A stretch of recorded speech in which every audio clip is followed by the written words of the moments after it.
Maybe they have to get rid of the number of golf courses in Victoria and replace them with houses. What do you reckon? I mean, you're never going to catch me saying no to more housing supply. That's it. I don't think that that's necessarily the best option. I think we need to reform our zoning more broadly, and it needs to be our single-family zoning. It needs to be upscaled to mid-sized. We need to have more townhouses, more mid-density apartments. The mid-density should be upscaled to high density. I think putting golf courses at the center and making this a big fight in these green spaces may be counterproductive to the people that are wanting to see change. That said, like I'm not totally sympathetic to the idea of this reserved golf course green space for only people that are able to be members of the club and are of a certain wealthy elite, and that's stopping people from being able to have homes. Yeah, that's true in terms of private. I mean, the public golf courses, which is in part what the City of Sydney is discussing about whether it's 18 or it's 9.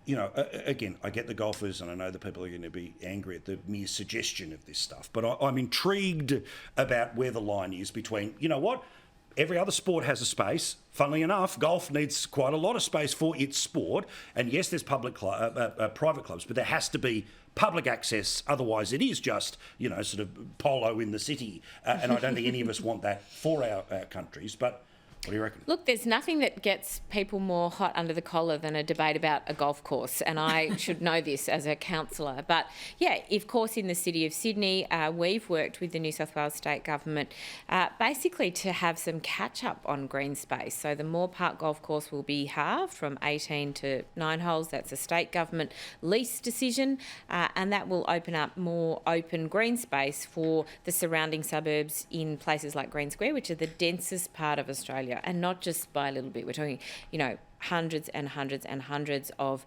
new apartments, 60,000 residents, really dense, and we do need some green space catch-up. That said, just next door in the inner west, we've had a Labor Mayor, Darcy Byrne, starkly oppose the shutting down of a golf course.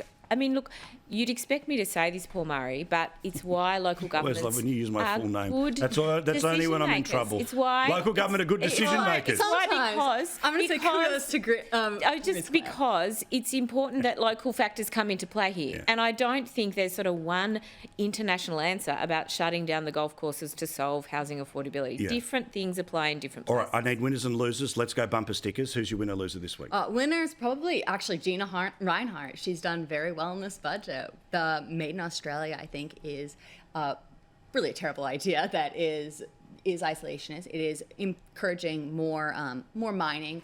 We're not having the best people doing the best things, and so we're talking about all of this green stuff. We're talking about. I think Andrew Forrest is more excited about Andrew it. Forrest is also very happy about all of the excited. energy proposals. I think those are our two big winners.